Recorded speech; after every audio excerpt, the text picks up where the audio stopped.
Hello, everyone. Hello, hello, hello. Well, welcome to my stream. Welcome to this first, hopefully not only the only one, stream um, reading books about Assassin's Creed.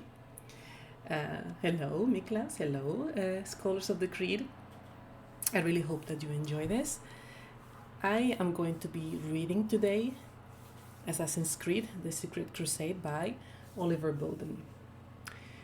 So the reason, before I begin actually, the reason for doing this,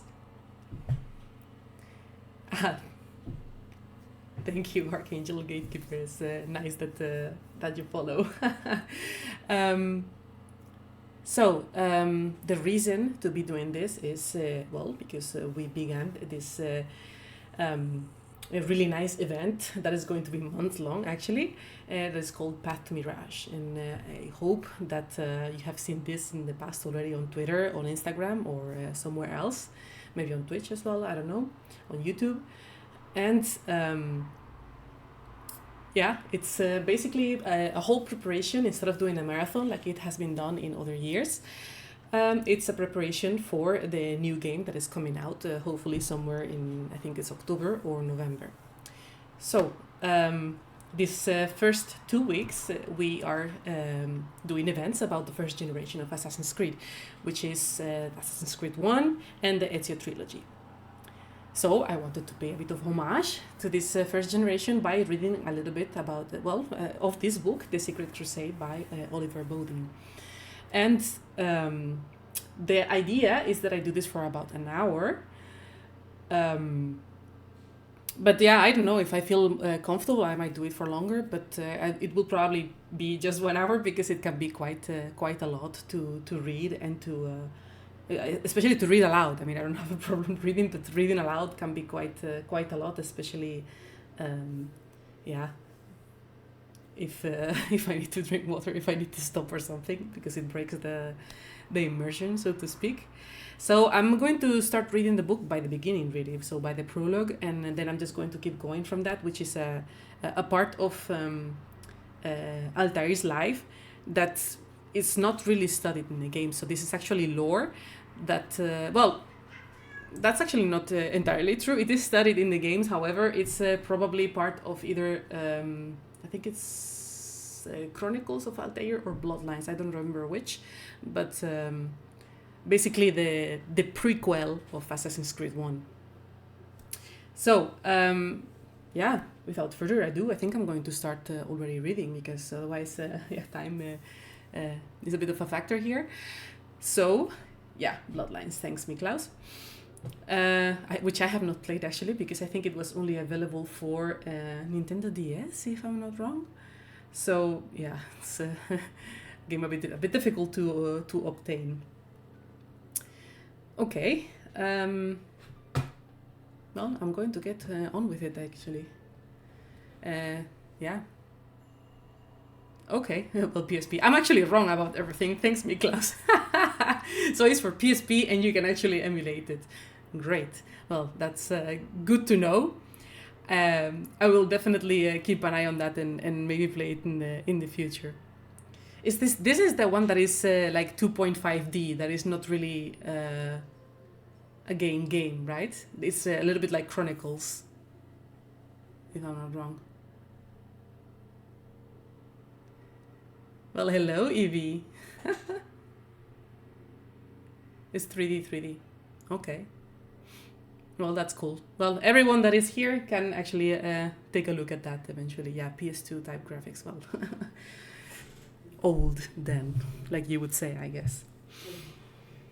Okay, I'm going to begin already, okay? So, prologue. The majestic ship creaked and groaned. Its sails rippled, fat with the wind. Dazed from land, it split the ocean towards the great city in the west, carrying a precious cargo. A man the crew only knew as the master. He was among them now, alone on the forecastle deck, where he had lowered the cowl of his robes to let himself be lashed by sea spray, sipping at it with his face in the wind. Once a day he did this.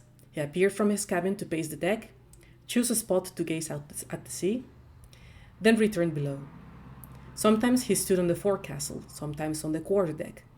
Always he stared out at the white-crested sea. Every day the crew watched him. They worked, calling to one another on deck and in the rigging, each with a job to do, while all the time stealing glances at the solitary, pensive figure.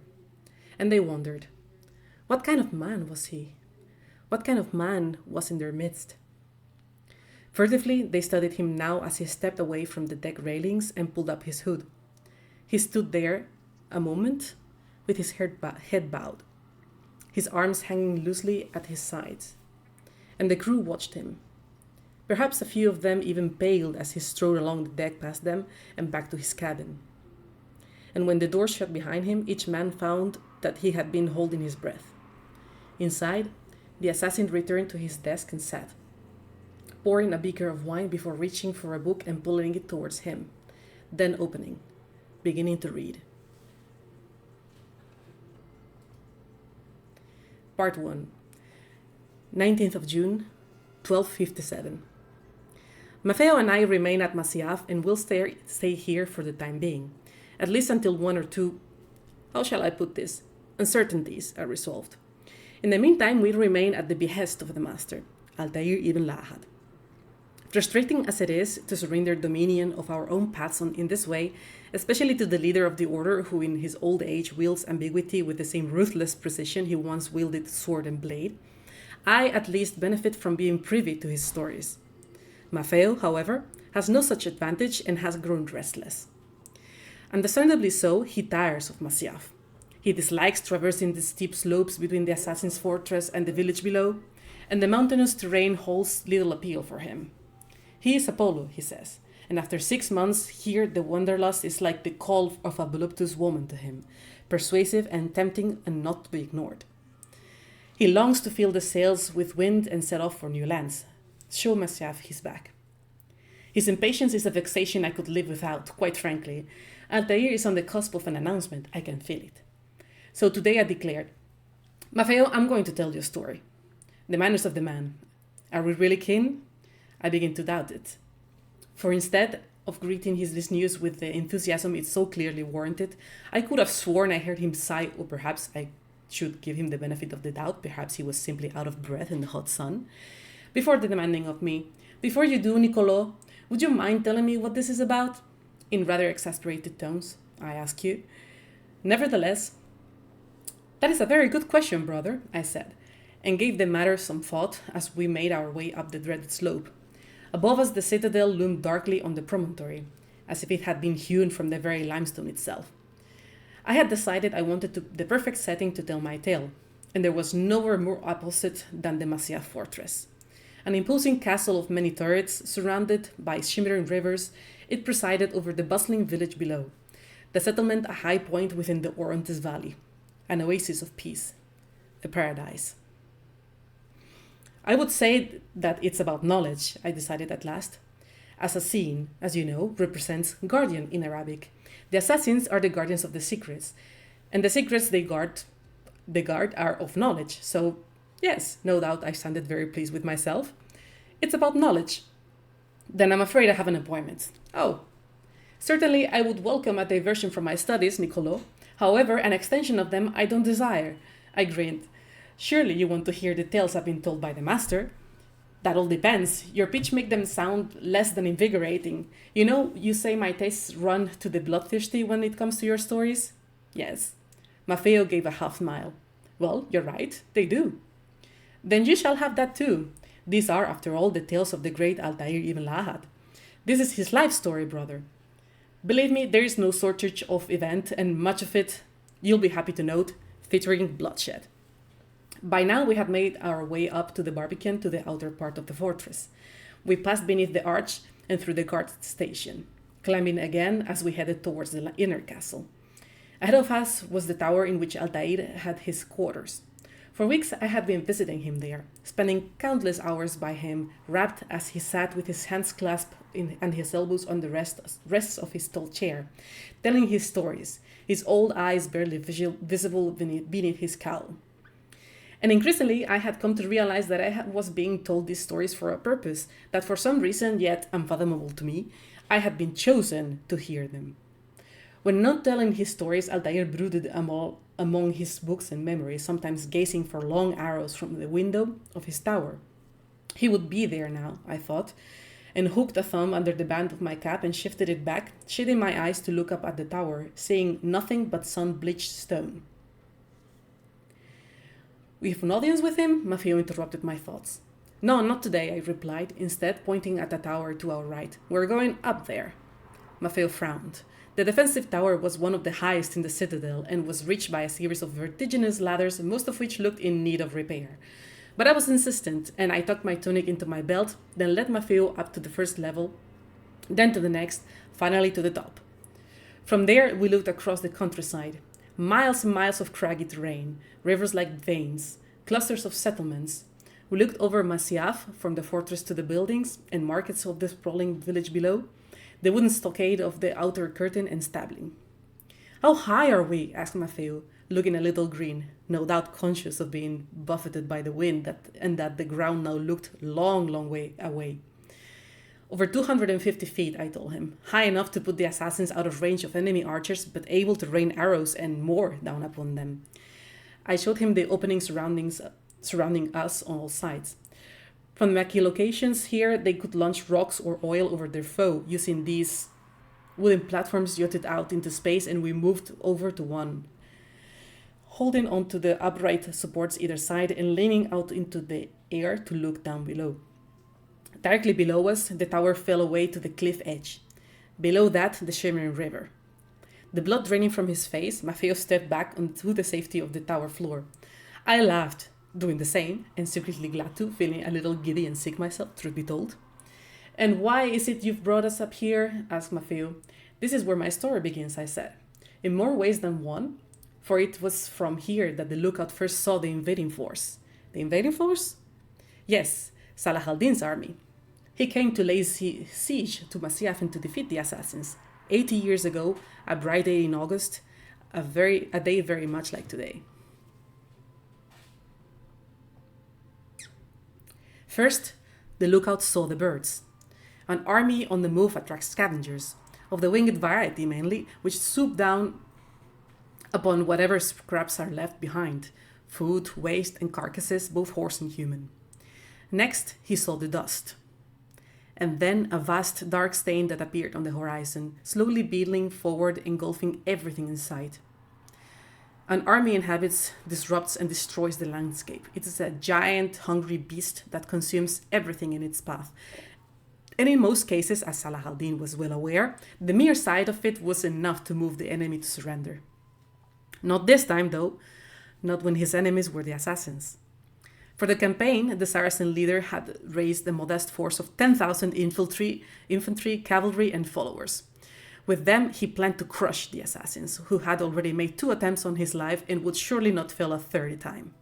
Intending to take the fight to their door, he had brought his army into the Nusayriya mountains and to the assassin 9 citadels there. Messages had reached Masyaf that Salah al-Din's men had been plundering the countryside, but that none of the forts had fallen. That Salah al-Din was on his way to Masyaf intent on conquering it and claiming the head of the assassin leader, al-Mulim. Salah al-Din was regarded as a temperate and fair-minded leader, but he was angered at the assassins as he was unnerved by them. According to reports, his uncle, Shihab al-Din, was advising him to offer a peace agreement. Have the assassins with them, not against them, was Shihab's reasoning. But the vengeful sultan would not be moved. And so it was that his army crawled towards Masyaf on a bright August day in 1176, and a lookout in the citadel's defensive tower saw the flock of birds, the great clouds of dust, and the black stain on the horizon. And he raised the horn to his lips and sounded the alarm. Stockpiling supplies, the townspeople moved into the safety of the citadel, thronging the courtyards, faces edged with fear, but many of them setting up the stalls to continue trading. The assassins, meanwhile, began fortifying the castle, preparing to meet the army, watching the stain spread across the beautiful green landscape, the great beast feeding on the horizon, colonizing the horizon. They heard the horns and drums and cymbals, and soon they could make out the figures as they materialized from the heat haze. Thousands of them, they saw. The infantry, spearmen, javelin men, and archers. Armenians, Nubians, and Arabs. They saw cavalry. Arabs, Turks, and Mamelukes, carrying saber, mace, lance, and longsword, some wearing chainmail, some leather armor. They saw the litters of the noblewomen, the holy men, and the disorderly followers at the rear, the families, children, and slaves. They watched as the invading warriors reached the outer curtain and set it ablaze, the stables too. The horns still blaring, cymbals crashing. Inside the citadel, the women of the village began weeping. They expected their homes to be next under the torch. But the buildings were left untouched, and instead the army came to a halt in the village, paying little regard to the castle, so it seemed. They sent no envoy, no message, they simply made camp. Most of their tents were black, but in the middle of the encampment was a cluster of larger pavilions, the quarters of the great Sultan Salah al-Din and his closest generals. There, embroidered flags fluttered. The tips of the tent poles were gilded pomegranates, and the pavilion covers were of colorful silk. In the citadel, the assassins mulled over their tactics. Would Salah al-Din assault the fortress or try to starve them out? As night fell, they had their answer. Below them, the army began working, assembling its siege engines. Fires burned long into the night. The sound of sawing and hammering rose to the ears of those manning the citadel ramparts, and to the master's tower, where Al-Mualim called an assembly of his master assassins. Salah al-Din has been delivered to us, said Fahim al-Saif, a master assassin. This is an opportunity not to be missed, Al-Mualim thought. He looked from the tower window, thinking of the colorful pavilion in which Salah al-Din now sat plotting his downfall, and that of the assassins, of course. He thought of the great Sultan's army and how it had laid waste to the countryside, how the Sultan was more than capable of raising an even larger force should his campaign fail.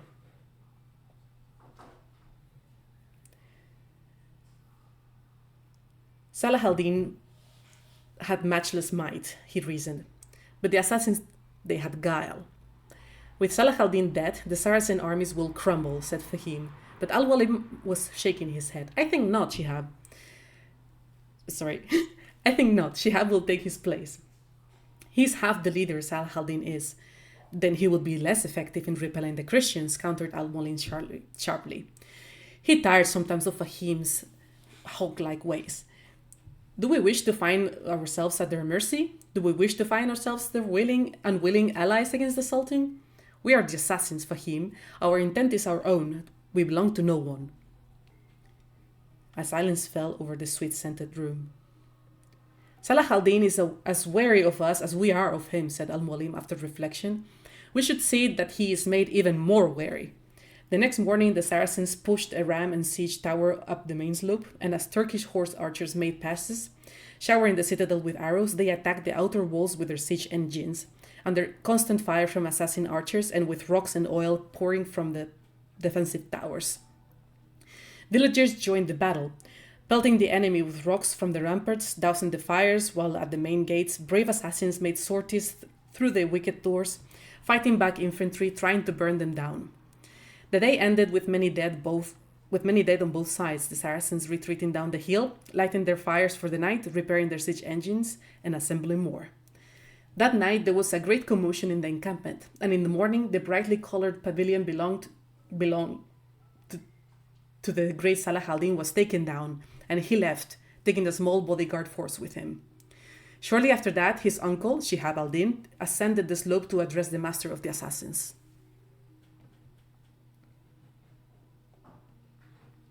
His Majesty Salah al-Din has received your message and thanks you most graciously for it, called the envoy. He has business elsewhere and has left with instructions for His Excellency Shihab al-Din to enter into talks.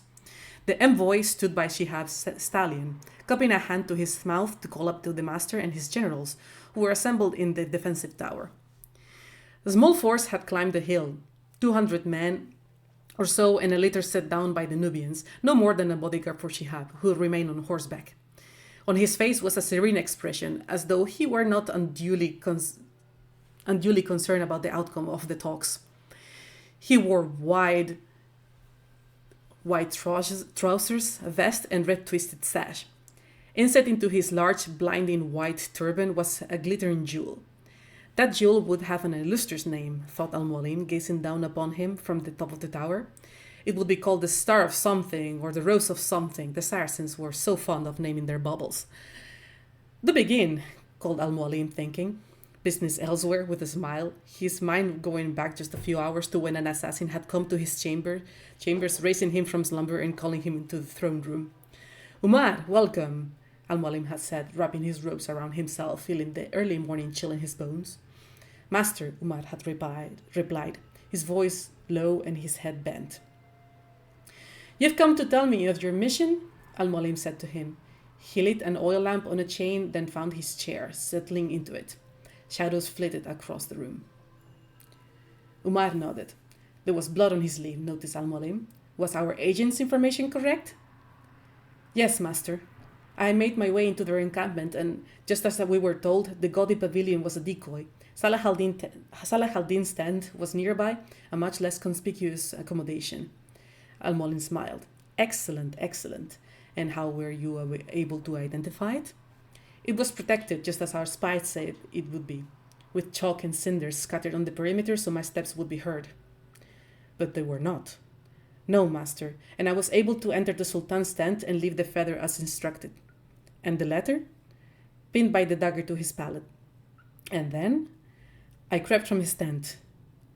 "And?" There was a pause. "The Sultan awoke and raised the alarm. I was only just able to escape with my life." Al-Mualim indicated Umar's blood-stained sleeve. "And that?" "I was forced to cut the throat in order to make good my escape, master." "A guard?" asked Al-Mualim hopefully.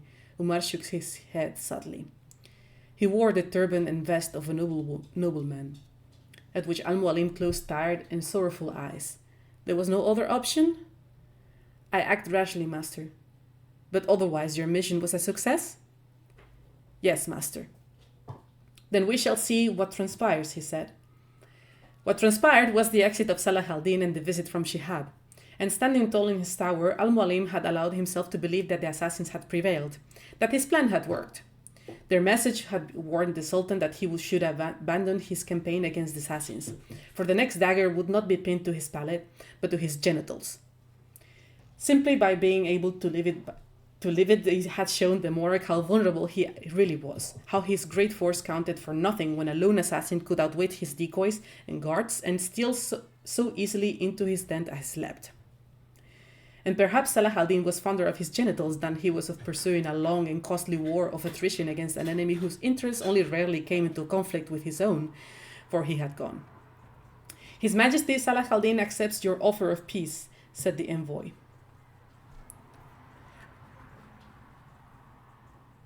On the tower, Al-Mualim shared an amused gaze with Umar, who stood by his side. Further along was Fahim, his mouth was set. "Have we his assurance that our sect can operate without further hostilities and no further interference in our activities?" asked Al-Mualim. "As long as interests allow, you have that assurance." "Then I accept His Majesty's offer," called Al-Mualim, pleased. "You may remove your men from Masyaf. Perhaps you would be good enough to repair our stockade before you leave." At that, Shihab looked sharply at the tower, and even from the great height, Al-Mualim saw anger flash in his eyes. Shihab learned from his stallion to speak to the envoy. Shihab leaned from his stallion to speak to the envoy, who listened, nodding, then cupped his hand to his mouth to address those in the tower once more. During the delivery of the message, one of Salah al-Din's trusted generals was killed. His Majesty requires reparation, the head of the culprit. The smile slid from Al-Mualim's face. At his side, Umar tensed. There was silence, just the snorting of the horses. Birdsong. All waited to hear Al-Mualim's response. "You may tell the Sultan that I reject that demand." Shihab shrugged. He leaned over to speak to the envoy, who in turn addressed Al-Mualim. "His Excellency wishes to inform you that unless you agree to the demand, a force will remain here at Masyaf, and that our patience is greater than your store of supplies. Would you have the peace agreement count for nothing? Would you allow your villagers and your men to starve, all for the head of one assassin? His Excellency dearly hopes not. I will go, hissed Umar to Al-Mualim. The mistake was mine. It is only right I should pay for it. Al-Mualim ignored him. I will not give up the life of one of my men, he called to the envoy. Then His Excellency regrets your decision and asks that you bear witness to a matter now in need of resolution. We have discovered the existence of a spy in our camp, and he must be executed. Al-Mualim caught his breath as the Saracens dragged the assassin agent from the litter. After him came an executioner's block that 2 Nubians placed on the ground in front of Shihab's stallion. The spy's name was Ahmad. He had been beaten. His head, battered, bruised, and bloodstained, lolled on his chest as he was manhandled to the block, dragged on his knees and draped over it, throat up. The executioners stepped forward. A Turk carrying a glinting scimitar that he grounded, placing both hands on the jeweled hilt. The 2 Nubians held Ahmad's arms. He groaned a little, the sound rising to the stunned assassins high in the defensive tower. Let your man take his place and his life will be spared. The peace treaty honored, called the envoy. If not, he dies, the siege begins, and your people starve. Suddenly Shihab raised his head to shout. Do you want that on your conscience, Umar ibn Lahad? As one of the assassins caught their breath, Ahmad had talked. Under torture, of course, but he had talked. Al-Mualim's shoulder slumped.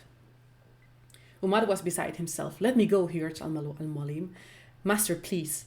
Below them, the executioner planted his feet wide. Two-handed, he raised the sword above his head. Ahmad pulled feebly at the hands that pinned him. His throat was taut, offered for the blade. The promontory was silent but for his whimpering. Your last chance, assassin, called Shihab. The blade shone. Master, pleaded Umar, let me go. Al-Mualim nodded. Stop, shouted Umar. He moved to a platform of the tower, calling down to Shihab. I am Umar ibn Lahad. It is my life you should take. There was a ripple of excitement among the ranks of the Saracens. Shihab smiled, nodded. He indicated to the executioner, who stood down, grounded his sword once more. Very well, he said to Umar. Come, take your place on the block. Umar turned to Al-Mualim, who raised his head to look at him with red-rimmed eyes. Master, said Umar, I ask you one final favor, that you see to the care of Al-Ta'ir. Accept him as your novice. Al-Mualim nodded. Of course, Umar, he said. Of course. There was a hush across the citadel as Umar climbed down the ladders of the tower, then took the slope through the barbican, under the arch into the main gate. At the wicket gate, a sentry came forward to open it, and he bent to go through.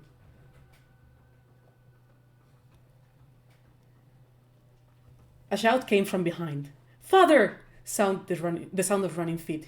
He paused. Father! He heard the distress on his son's voice and squeezed his eyes shut against tears as he stepped out of the gate. The sentry closed it behind him. They pulled Ahmad from the block, and Umar tried to give him a reassuring look, but Ahmad could not meet his gaze as he was hauled away and dumped outside the wicket gate. It opened and he was dragged in. It closed again behind him. Arms took hold of Umar. He was pulled to the block, spread as Ahmad had been. He offered his throat and watched as the executioner towered above him. Beyond the executioner, the sky. Father! He heard from the citadel as the gleaming blade came slicing down. 2 days later, under cover of darkness, Ahmad left the fortress. The following morning, when his disappearance was discovered, there were those who wondered how he could bear to leave his son alone, his mother having died of the fever 2 years previously, while others said that the shame was too much for him, that was why he had been forced to live. The truth was a different matter altogether.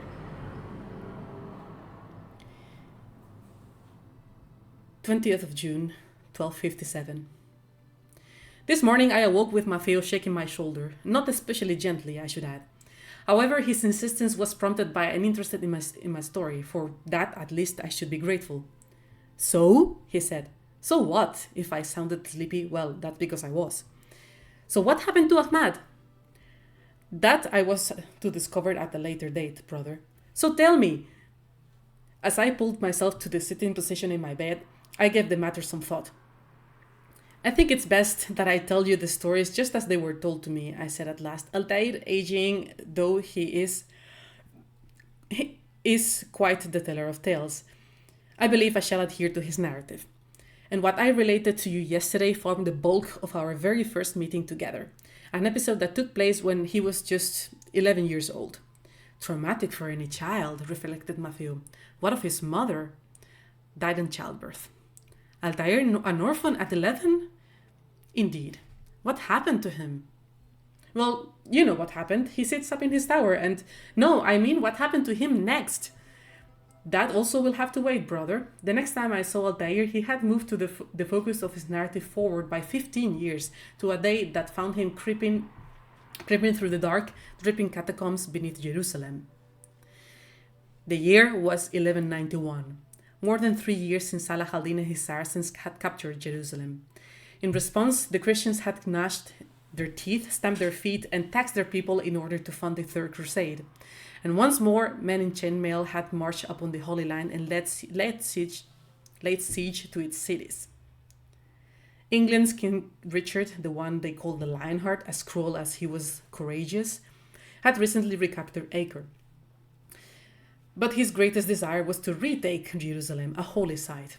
And nowhere in Jerusalem was more sacred than the Temple Mount and the ruins of the Temple of Solomon, towards which Altair, Malik, and Kadar crept. They moved fast but stealthily, clinging to the sides of the tunnels, their soft boots barely disturbing the sand. Altair went ahead, Malik and Kadar a few paces behind, all with senses tuned to their surroundings, their pulses quickening as they came closer to the mount. The catacombs were thousands of years old and looked every day of it. Altair could see sand and dust trickling from unsteady wooden supports, while underfoot the ground was soft, the sand wet with water that dripped steadily from overhead. Some kind of nearby watercourse. The air was thick with the smell of sulfur from the bitumen-soaked lanterns that lined the tunnel walls. Altair was the first to hear the priest.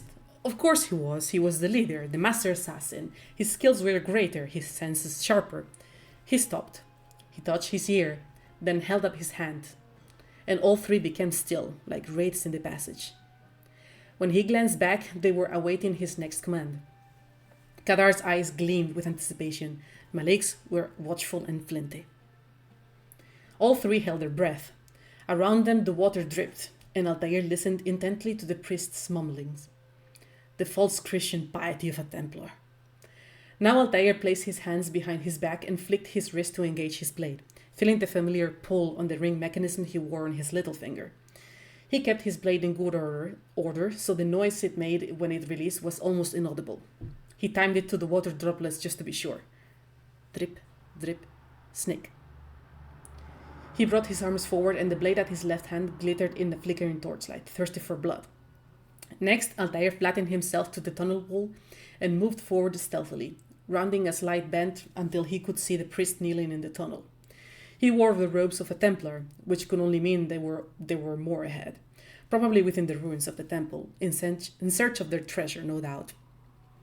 His heart quickened. It was just as he had thought. That the city was under Salah al-Din's control wasn't going to stop the men of the Red Cross. They, too, had business with the Mount.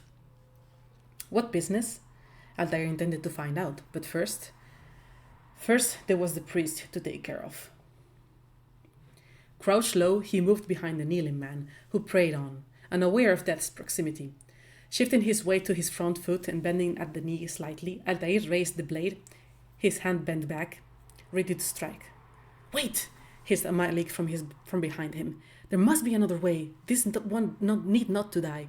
Altair ignored him. In one fluid movement, he grasped at the priest's shoulder with his right hand and with his left jammed the point of the blade into the back of his neck, slicing between the skull and the first vertebra of the backbone, severing his spine. The priest had no time to scream. Death was almost instantaneous. Almost. His body jerked and tautened, but Altair held him firm, feeling the life ebb away as he held him with one finger and on his carotid artery. Slowly, the body relaxed and Altair allowed it to crumple silently to the ground where it lay, a spreading pool of blood blotted by the sand. It had been quick, soundless, But as Altair retracted the blade, he saw the way Malik looked at him, and the accusation in his eyes. It was all that he could do to suppress a sneer at Malik's weakness. Malik's brother, Kadar, on the other hand, was even now looking down at the priest's body with a mixture of wonderment and awe. "An excellent kill," he said breathlessly. "Fortune favors your blade." "Not fortune," boasted Altair. "Skill. Watch a little longer and you might learn something." As he said it, he watched Malik carefully, seeing the assassin's eyes flare angrily, jealous, no doubt, at the respect Kadar afforded Altair.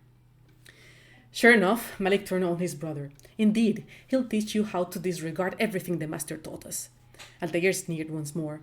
"And how would you have done it?" "I would not have drawn attention to us. I would have not taken the life of an innocent." Altair sighed. "It matters not how we complete our task, only that it's done." "But that is not the way," started Malik. Altair fixed him with a stare. "My way is better." For a moment or so, the two men glared at one another. Even in the dank, cold, dripping tunnel, Altair could see in Malik's eyes the insolence, the resentment. He would need to be careful of that, he knew. It seemed that young Malik was an enemy in waiting. But if he had designs on usurping Altair, Malik evidently decided that now was not the right moment to make his stand. "I will scout ahead," he said. "Try not to dishonor us further." Any punishment for that particular insubordination would have to wait, decided Altair, as Malik left, heading up to the tunnel in the direction of the temple. Kadar watched him go, then turned to Altair. "What is our mission?" he asked. My brother would say nothing to me, only that I should be honored to have been invited." Altair regarded the enthusiastic young pup. "The master believes the Templars have found something beneath the Temple Mount. "Treasure?" gushed Kadar. "I do not know. All that matters is that the master considers it important, else he would have not asked me to retrieve it." Kadar nodded, and, at the wave of the hand from Altair, darted off to join his brother, leaving Altair alone in the tunnel. He looked down, pondering, at the body of the priest. A halo of blood on the sand around the head. Malik might have been right. There had been other ways of silencing the priest. He hadn't had to die. But Altair had killed him because he could. Because he was Altair ibn Lahad, born of an assassin father, the most skilled of all those in the order, a master assassin.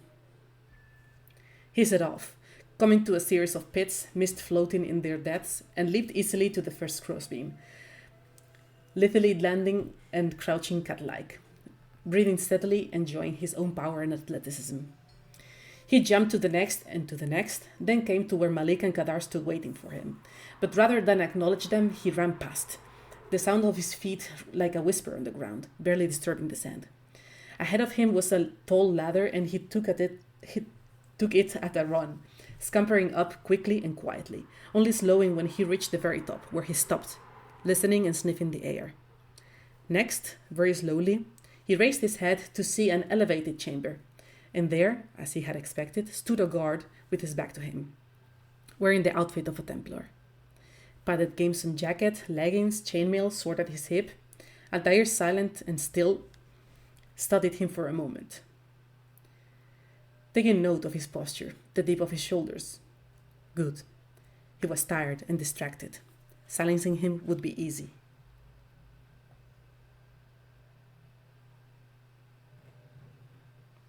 Slowly, Altair pulled himself to the ground where he crouched for a moment, steadying his breathing and watching the Templar carefully, before moving up behind him, straightening and raising his hands. His left a claw, his right ready to reach and silence the guard. Then he struck, snapping his wrist to engage the blade, which sprang forward in the same instant that he rammed it into the guard's spine, reaching with his right hand to smother the man's scream. For a second they stood in a macabre embrace, Altair feeling the tickle of his victim's final muffled shout beneath his hand. Then the guard was crumpling, and Altair lowered him gently to the ground, stooping to brush his eyelids closed. He had been punished severely for his failure as a lookout. Altair thought grimly, as he straightened from the corpse and moved off, joining Malik and Kadar as they crept beneath the arch that had been so poorly guarded. Once through, they found themselves on an upper level of a vast chamber, and for a moment Altair stood taking it in, feeling suddenly overawed. This was the ruin of the fabled Solomon's temple, said to have been built in 960 BC by King Solomon. If Altair was correct, they now stood overlooking the temple's greater house, its holy place. Early writings spoke of the holy place as having its walls lined with cedar, carved cherubim, palm trees, and open flowers embossed with gold. But the temple was now a shadow of its former self, gone were the ornate wood, the cherubim, and the gold finishing, to where Altair could only guess, though he had little doubt the Templars had had a hand in it. Yet even stripped of its gilding, it was still a place of reverence, and despite himself, Altair found himself filled with wonder to see it. Behind him, his two companions were even more awestruck. "There, that must be the Ark," said Malik, pointing across the chamber. "The Ark of the Covenant," gasped Kadar, seeing it too. Altair had recovered and glanced over to see the two men standing like a pair of foolish merchants dazzled at the sight of shiny baubles. "Ark of the Covenant? Don't be silly," he chided. "There's no such thing. It's just a story." Looking over, though, he was less sure. Certainly the box had all the properties of the fabled Ark. It was just as the prophets had always described. Plated entirely with gold, a golden cover adorned with cherubim, and rings for inserting the poles that would be used to carry it. And there was something about it, Altair realized. It had an aura. He tore his eyes away from it. More important matters needed his attention, namely the men who had just entered on the lower level, their boots crunching on what had once been fir-board flooring, but was now bare stone. Templars. Their leader was already barking orders. "I want it through the gate before sunrise," he told them, referring no doubt to the Ark. "The sooner we possess it, the sooner we can turn our attention to those jackals at Masyaf." He spoke with a French accent as he came into the light. They saw his distinctive cape, that of the Templar Grand Master. "Robert de Sablé," said Altair. "His life is mine." Malik rounded on him angrily. "No, we were asked to retrieve the treasure and deal with Robert only if necessary." Altair, tired of Malik's constant defiance, turned on him. "He stands between us and it," he hissed angrily. "I would say it's necessary." "Discretion, Altair," urged Malik.